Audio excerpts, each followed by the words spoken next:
Aku jemput Ica dulu ya, pamit pria itu mengingat waktu sudah sore. Iya mas, jawab Nahla seraya membongkar koper miliknya. Siap dipindahkan ke koper yang sudah tersedia untuknya. Banyak barang Nahla yang masih ditinggal di rumah, mungkin akan mengambilnya nanti secara bertahap. Perempuan itu tengah memindai pakaian miliknya ketika Ica berseru memanggil namanya. Mama, panggil gadis itu berhambur memeluk tubuhnya. Hai, halo sayang, dari rumah Mbok. Tanya Nahla menghentikan aktivitasnya sejenak. Iya, biasanya kan gitu, asyik, mulai sekarang mama nginep di sini kan. Ica nggak kesepian lagi, ujarnya girang. Iya, mama nginep di sini, sebentar ya mama beresin ini dulu, ujar Nahla kembali sibuk menata barang miliknya. Sepanjang perempuan itu sibuk dengan pakaiannya, Ica bersemangat menceritakan kegiatannya tadi di sekolah. Sementara Hanan belum terlihat masuk ke kamarnya. Entahlah pria itu kemana. Ma, udah, ke kamar Ica yuk, ajak gadis kecil itu bersemangat sekali. Iya, ujar Nahla mengiyakan. Keduanya beranjak ke kamar Ica. Diam-diam Nahla mencari sosok suaminya. Kemana pria itu berada, kenapa tiba-tiba menghilang? Ma, tadi Ica belajar ini, bagus nggak ma gambar Ica? Gadis kecil itu menunjukkan hasil karyanya mewarnai di sekolah. Iya bagus sayang, Ica. Mama mandi dulu ya, sudah sore juga, ujar Nahla perlu ke kamar mandi. Perempuan itu baru saja keluar dari kamar Ica ketika Hanan menghampiri. Mas, dari mana? Tanya perempuan itu masih saja canggung. Ada, tadi di belakang. Kamu, tanya pria itu menatapnya lembut. Mau mandi dulu mas, belum sempat kan tadi, ujarnya beranjak. Iya, kamu duluan aja, aku juga mau mandi juga. Sahut Hanan lalu ikut beranjak ke kamar mandi. Kamu duluan aja mas, aku nanti aja juga nggak apa-apa, ujarnya bingung masih serba canggung. Hanan menimpali dengan senyuman. Udah sore gini, mending kamu duluan. Keduanya malah saling mempersilahkan masing-masing. Akhirnya Nahla lebih dulu mandi. Sebelumnya lebih dulu memboyong ganti. Sementara Hanan menanti sembari bersibuk ria dengan laptopnya. Pria itu menoleh dengan senyuman saat Nahla keluar dari kamar mandi. Menatap mahkota istrinya yang setengah basah terlilit handuk. Aku udah mas, giliran kamu, ujarnya bingung juga. Bentar lagi, nanggung, jawab pria itu masih betah berlama-lama menatapnya. Membuat Nahla makin salting saja. Aku siapin gantinya ya, ucapnya mengalihkan suasana entah. Boleh, jawab pria itu sembari beranjak. Seketika Nahla bernapas lega mendapati Hanan masuk ke kamar mandi. Perempuan itu hendak menyisir rambutnya, tetapi malu. Baru juga mau melepas handuk di kepalanya, Hanan kembali keluar. Membuat Nahla mengurungkan niatnya. Kenapa mas? Tanya Nahla kebingungan sendiri. Ini, ujarnya mengeluarkan beberapa lembaran uang merah dari sakunya. Menaruhnya begitu saja di nakas, lalu beranjak lagi ke kamar mandi. Nahla cukup leluasa di depan meja rias saat Hanan ada di dalam kamar mandi. Setelah lebih dulu menyiapkan ganti untuk suaminya yang pertama kalinya, Nahla keluar kamar. Bingung juga mau ngapain, ia pun kembali ke kamar Ica. Ica, kalau malam biasanya makan di rumah. Mama masakin ya. Malam Ica jarang makan ma, paling sore sama Simbok, papa juga jarang makan malam, jawab gadis itu sesuai kebiasaan seharinya. Oh gitu, biasanya papa dan Ica suka makan apa? Aku udah pesan buat makan malam, nanti disiapin aja. Kamu bisa masak? Tanya Hanan masih sedikit bingung hendak meminta tolong ini itu. Bisa, dikit-dikit. Kalau mau coba masakan aku besok berarti ya. Boleh, kalau sekarang minta dibuatin kopi dulu bagaimana? Iya mas, jawab Nahla bergegas. Ma, aku mau susu, ujar Ica ikut menyahut. Iya, jawab Nahla beranjak ke dapur. Perempuan itu menuju pantry, mencari gula dan kopi. Tak lupa menyeduh susu untuk Ica. Ini pesanannya udah datang, tolong disiapin deh, ujar pria itu membawanya ke dapur. Hanan membawa kopi yang telah diseduh ke depan. Sementara Nahla menyiapkan makan malam. Lalu membawanya ke meja di mana Hanan dan Ica sudah menunggu. Sini ma, makasih, jawab gadis itu menerima susu dari tangan ibunya. Aku ambil sendiri aja nggak apa-apa, tolak Hanan saat perempuan itu hendak mengambilkan menu untuknya. Oh, iya mas, sahut Nahla hanya berinisiatif sendiri. Sering melihat ibu suka mengambilkan untuk bapak. Belum terbiasa, agar nantinya tidak salah kaprah dalam menjalani rumah tangga yang baru akan dimulai ini. Makan dek, nggak suka dengan menunya? Tanya Hanan melihat istrinya malah melamun. Suka mas, jawabnya kembali menyuap perlahan. Teringat saja saat jam segini tengah bersantap malam bersama bapak, ibu, dan Tio, penuh canda tawa. Sekarang tak lagi bersama mereka, melainkan dengan keluarga kecilnya. Mendadak merasa rindu, masih terbayang-bayang kebiasaan di rumah. Usai makan malam Nahla mengemas piring kotor ke dapur.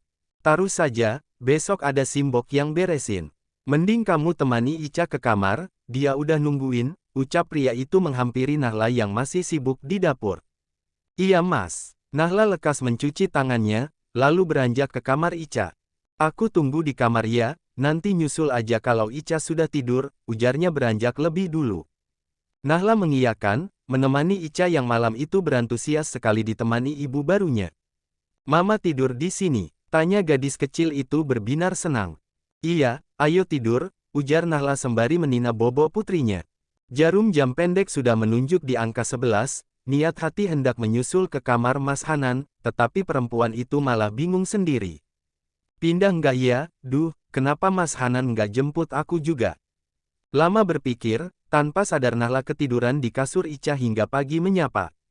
Hanan juga tidak mengunjungi kamar putrinya hingga pagi. Gadis itu terjaga saat subuh, bingung tetapi ditahan-tahan.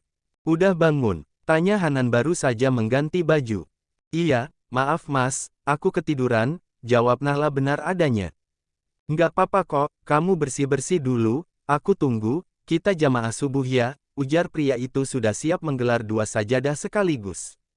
Nahla langsung masuk ke kamar mandi, tidak keramas jadi cepat saja.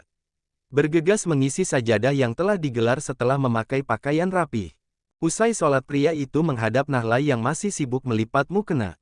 Nanti pulang sekolah langsung ke rumah ya, aku nggak bisa jemput, dan mungkin pulangnya agak malam. Aku titip Ica, pesan pria itu lalu bersiap ke kantor. Begitupun dengan Nahla yang bersiap mengajar. Sekalian berangkat mengantar Ica lebih dulu, lalu mengantar istrinya. Selamat mengajar. Seru Pak Hanan melambaikan tangannya setelah berpamitan. Nahla mengangguk dengan senyuman. Cie, Bu Nahla, pagi Bu. Sapa seorang siswa beramah tamah. Muridnya itu lumayan akrab di kelasnya. Jadi, sedikit menggoda kala melihat guru favoritnya diantar seseorang. Pagi Satrio, kenapa Sat? Masuk, ujarnya tersenyum. Bu, nanti jadi ulangan kah? Tanya Satrio lagi berharap gagal. Jadilah, persiapkan biar enggak mengulang. Seperti biasa Nahla menghabiskan waktunya setengah hari lebih di sekolahan. Beruntung sekarang tidak lagi menjadi guru private lantaran Hanan memintanya berhenti. Nahla sebenarnya masih cukup menikmati, tetapi sepertinya suaminya itu tidak mau kalau waktunya di luar semakin banyak. Sesuai mandat, Nahla langsung pulang ke rumah. Masih sore, baru juga pukul 3.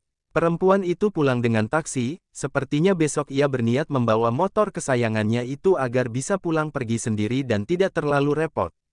Terutama kalau jam pulang begini, tidak harus menunggu taksi. Mau kemana saja juga tidak harus nunggu-nunggu lagi. Seperti sore ini yang berniat singgah sejenak menyampaikan pesanan ibu. Suara salam jelang sore itu langsung disambut Ica dengan sukacita. Mama pulang, ini bawa apa? Tanya Ica menghampiri dengan semangat. Oh ini donat, mau sayang. Sebelum pulang Nahla tadi sempat mampir ke toko kue langganannya. Menyampaikan pesanan ibu yang minggu depan nanti ingin memesan dalam jumlah banyak. Tentu saja untuk acara resepsi pernikahan dirinya. Sudah mulai disiapkan, begitu pula dengan undangannya. Ibu dan anak itu berkomunikasi lewat telepon. Mau ma, tapi kata papa tidak boleh makan yang manis-manis terlalu banyak. Nanti giginya nggak bagus. Kan bisa gosok gigi sayang, harus diimbangi juga nggak apa-apa, lagian ini donat, bukan permen. Sepertinya Hanan menerapkan metode mengasuh yang cukup posesif dan keras. Buktinya bocah yang hampir genap 6 tahun itu cukup patuh. Berarti ini boleh ya ma? Ujarnya kegirangan. Boleh, ambil saja. Ica sudah makan, tanya Nahla perhatian. Belum, nungguin mama, ujar gadis itu blak-blakan. Sore bu, baru pulang. Sapa art rumahnya ketika Nahla menyambangi belakang. Sore mbok, donat mbok, di meja ambil saja, tawar Nahla sembari menuang air putih ke dalam gelas. Cukup haus, jadi langsung ke dapur sebelum menyambangi kamar. Mbok, nanti sebelum pulang, aku minta tolong beresin cumi dulu ya, sama buatin bumbu ungkep. Aku mau masak buat makan malam, pesan Nahla sedikit merubah kebiasaan suaminya yang lebih sering pesan di luar. Sepertinya kali ini perempuan itu harus menyiapkan dan terbiasa menyediakan makanan homemade yang sehat. Siap Buk, jawab Mbok mengiyakan. Nahla lebih dulu menyambangi kamarnya. Menukar seragamnya dengan pakaian santai. Ia akan mandi nanti saja setelah bergelut dengan dapur. Sejatinya ia capek, tapi merasa harus bersikap demikian dan merasa bertanggung jawab memperhatikan kebutuhan anak dan suaminya. Usai menunaikan ibadah asyar lebih dulu, Nahla langsung terjun ke dapur. Dibantu Mbok menyiapkan dan mengulek bumbu. Perempuan itu mulai memasak sesuai yang ia bisa dan tahu. Walaupun di rumah masih sering manja dengan ibu, beda cerita setelah menjadi istri orang, Nahla merasa harus melakukan sesuatu. Udah sore, terima kasih Mbok udah dibantuin, si Mbok boleh pulang, ujar Nahla setelah tinggal menunggu matang saja. Iya Bu, siap, jawabnya dengan senang hati. Nahla sendiri masih menyelesaikan urusan dapurnya. Perempuan itu menyiapkan semuanya di meja makan, lalu beranjak mandi. Enak nih Ma, Ica mau makan boleh? Boleh sayang, ambil saja. Mama mau mandi dulu ya, ujar Nahla kembali ke kamar. Bersih-bersih menyambut suaminya pulang sembari rehat sejenak. Rasanya lumayan pegel juga eksekusi dapur sore ini. Belum terbiasa, nanti juga akan terbiasa dan merasa harus melakukan yang terbaik untuk keluarga. Tanpa sengaja netranya menangkap paperback yang Hanan berikan tadi pagi. Nahla pun penasaran, sebelum beranjak ke kamar mandi, mengintip isinya lebih dulu. Apa ini? Batin Nahla bertanya-tanya. Baju dinas malam yang cukup seksi. Nahla terperangah, apa itu artinya pria itu menginginkan dirinya nanti malam? Sungguh ini kode yang teramat nyata dan terang-terangan. Duh, kok jadi meriang gini, harus banget pakai ini. Gumam perempuan itu galau sendiri. Tidak seksi-seksi amat, tetapi bagi Nahla yang berhijab tentu gaun malam terusan selutut itu dengan model temali satu berbahan satin terlihat begitu terbuka, terutama bagian atasnya yang jelas tanpa lengan. Usai mandi, Nahla pun masih menimbang-nimbang untuk mengenakan pakaian tersebut. Alhasil, Nahla memadukan dengan gamis miliknya. Ia akan melepas nanti bila waktunya di kamar saja. Sepanjang menunggu malam, Nahla sedikit kepikiran. Kepikiran menunggu suaminya pulang, plus tentang lingerie cantik yang saat ini bahkan sudah melekat di tubuhnya. Sambil menunggu Hanan pulang, Nahla menemani putrinya di kamar sambil belajar. Rupanya benar apa kata pria itu, yang mengatakan pulang sedikit terlambat. Perempuan itu menemani Ica sampai ketiduran, bahkan melewati makan malam karena menunggu. Suara deru mesin mobil yang menyambangi garasi rumahnya, membuat Nahla seketika terjaga. Mendadak perempuan itu grogi sendiri dibuatnya. Ia merapihkan selimut Ica lebih dulu, lalu beranjak dari kamar putrinya. Baru pulang Mas, sapa Nahla menyambut suaminya.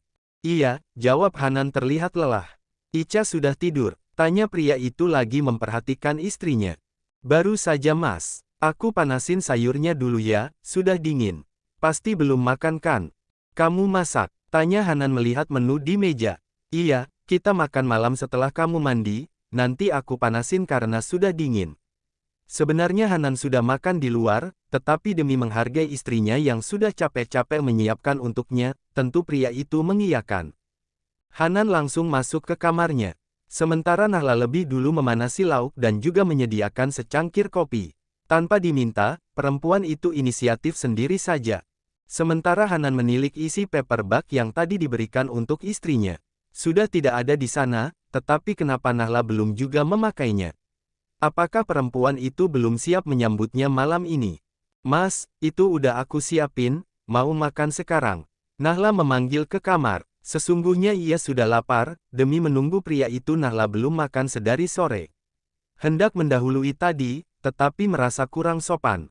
Ia sebentar, ujarnya berjalan santai keluar. Hanan memperhatikan istrinya dari ujung kepala hingga kaki. Lalu tersenyum menyambangi meja makan. Aku ambilin Mas, tawar Nahla berbaik hati. Boleh, dikit aja, jawab Hanan kali ini tidak menolaknya. Sudah lama sekali dia tidak diperlakukan spesial seperti ini. Perlakuan Nahla mengingatkan pada mendiang istrinya. Hatinya menghangat seketika, merasa diperhatikan kembali. Walau tetap saja masih terbayang sosoknya yang sulit terganti. "Kamu belum makan?" tanya pria itu di sela meminum kopi. "Belum mas, nungguin kamu," jawab Nahla jujur. "Besok-besok duluan saja, aku suka nggak tentu tiba-tiba pulangnya malam gini." Nahla mengangguk, walau mungkin tidak minat mencoba. Bukankah makan berdua menunggu pulang kerja itu sangat romantis? Apakah pria itu sejenis manusia kaku yang tidak mengerti makna itu? Ya ini untuk kamu, boleh dipakai nanti malam saja, ujar pria itu memberikan sesuatu sebelum berangkat. "Iya mas," jawab Nahla menepikan paper bag tersebut tanpa memperhatikan isinya lebih dulu. Ia akan memakainya nanti malam sesuai pesannya.